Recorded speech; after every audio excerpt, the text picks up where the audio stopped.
અહીં આવનાર તમામ મસ્જિદોના ઇમામ સાહેબ, સરપંચ સાહેબો, નગરપાલિકાના પ્રમુખ સાહેબ, તમામ એડવોકેટ્સ, તમામ જેટલા જર્નલિસ્ટ છે અને સ્વતંત્ર સેનાની સાહેબ છે, બકુભાઈ છે અને અમારી બહેનો છે, ખાસ કરીને આમાં વાયડીસીના પણ ઓફિસરો અહીંયા તશરીફ લાવ્યા છે કે જેમને અમારી મદની જનરલ હોસ્પિટલને એમ્બ્યુલન્સ દાનમાં આપી છે.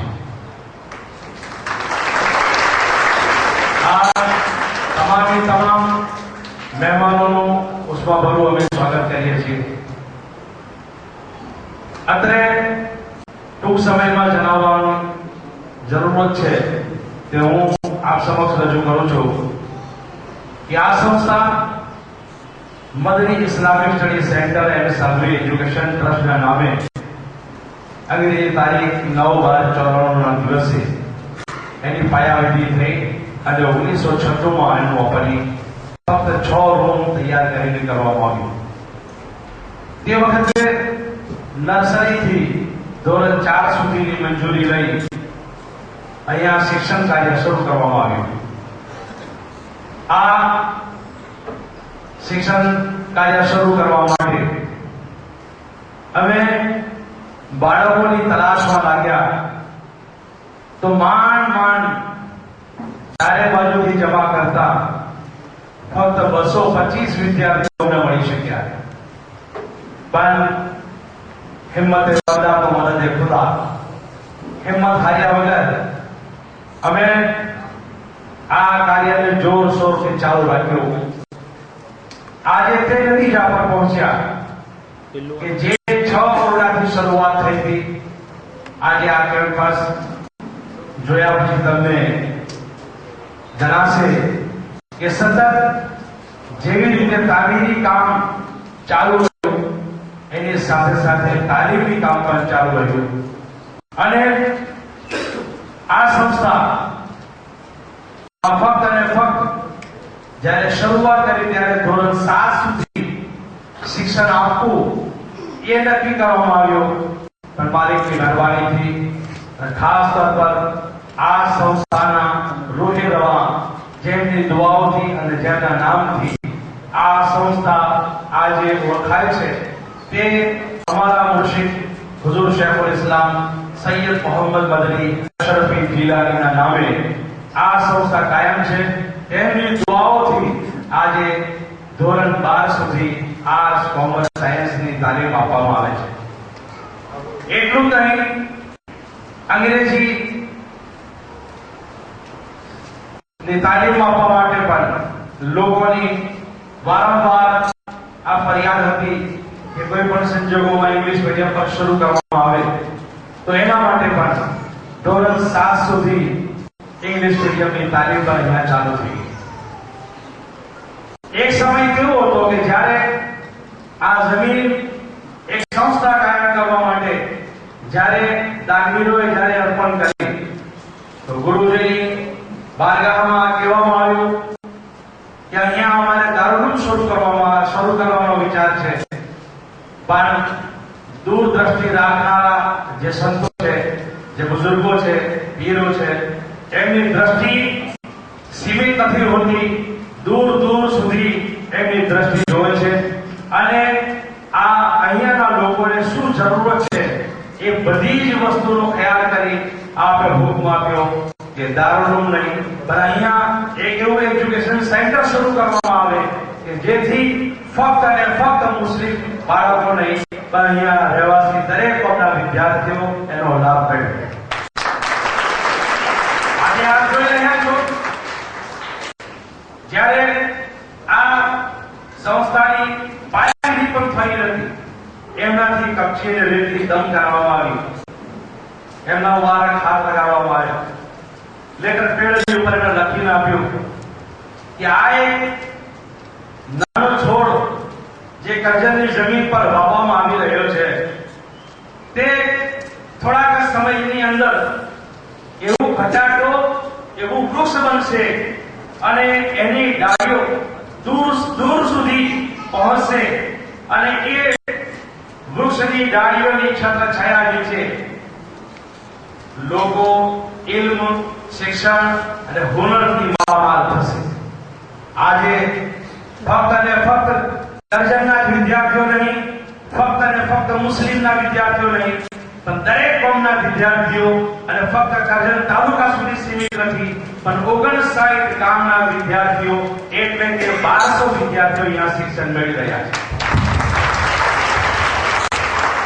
દિન પ્રતિદિન આ સંસ્થાએ જે કંઈ થઈ શક્યું તે કર્યું છે. જ્યારે શિક્ષણ ને એક સ્કૂલ લેવલની જ્યારે એક બોર્ડર આવી ગઈ એટલે આર્ટ્સ, કોમર્સ, સાયન્સ 12 ધોરણ સુધી પહોંચી ગયું, ત્યારે લોકોએ ફરીવાર અમને આગાહ કરવાનું અને સૂતા જગાડવાનું શરૂ કર્યું કે ફક્ત અને ફક્ત અહીંયા સુધી તમે જે ખામોશ ના બેસો. ફક્ત અને ફક્ત અહીંયાના લોકોને શિક્ષણની જરૂર નથી, પણ સ્વાસ્થ્યની જરૂર છે. સ્વાસ્થ્યને ઠીક કરવા માટે અહીંયા અમારા કરજણની પોઝિશન એવી છે કે ફક્ત અને ફક્ત અહીંયા ડોક્ટરો 6 વાગ્યા સુધી જ રહે છે, રાત્રે કોઈ ડોક્ટર મળતા નથી. એટલા માટે તમે એક સારું કાર્ય કરી રહ્યા છો, અમારો સહયોગ છે. તમે અહીંયા એક હોસ્પિટલ કાયમ કરો. તમામ લોકોના આગ્રહને માન રાખી, ધ્યાનમાં રાખી 25 બેડની હોસ્પિટલ અમારા ખૂબ જ નજીકના અને અમારા ગુરુના ચાહવાવાળા સૈયદ મોહમ્મદ મદની અશરફી જીલાનીના મુરીદ જનાબ હાજી મોહમ્મદ સલીમ અને મોહમ્મદ સિદ્દીક જે જામિયા ખાતે રહે છે, બે ભાઈઓએ આ પૂરી હોસ્પિટલનું તાલીમી કામ કરાવ્યા. હવે જ્યારે હોસ્પિટલ કાયમ થઈ ગઈ તો હોસ્પિટલની અંદર પણ સામાનની જરૂરત છે. દોસ્તો, ફક્ત અને ફક્ત મુસ્લિમ નહીં, દરેક કોમ્યુનિટીના લોકોએ જ્યારે જોયું કે અહીંયા જ્યારે એક બેટરી ઊભી થઈ ગઈ છે તો એની જે બી જરૂરત અંદરની છે બધી જરૂરતો પૂરી કરવામાં આવે. કોઈ પલંગ, કોઈ સોનોગ્રાફી મશીન, કોઈ ફ્રીજ, કોઈ એક્સરે, આ દરેક સામાન જે બી જરૂરત હતી પ્રાઇમરી લેવલે અમને જે કંઈ સામાનની જરૂરત હતી આ બધા જ સામાનો ઉપલબ્ધ થઈ ગયા. અને આજે તે મકામે, તે સ્ટેજ પર આ હોસ્પિટલ પહોંચી છે કે દર મહિને 1 યા 2 કેમ્પ અહીંયા અમે કાયમ કરીએ છીએ. અને એ 1-2 કેમ્પ જે કાયમ કરીએ છીએ એ કેમ્પની અંદર આવનાર તમામ દર્દીને ફ્રી ઓફ ચાર્જ એમની જાંચ કરવામાં આવે છે, એમને મફત દવા આપવામાં આવે છે, એમનું બ્લડ ગ્રુપ ચેક કરવામાં આવે છે અને ફક્ત અને ફક્ત 20 રૂપિયા લઈને અહીંયાના એમડી ડોક્ટર 20 રૂપિયા લઈને અહીંયા તપાસવા તેમજ સાથે સાથે એમને દવા પણ આપે છે.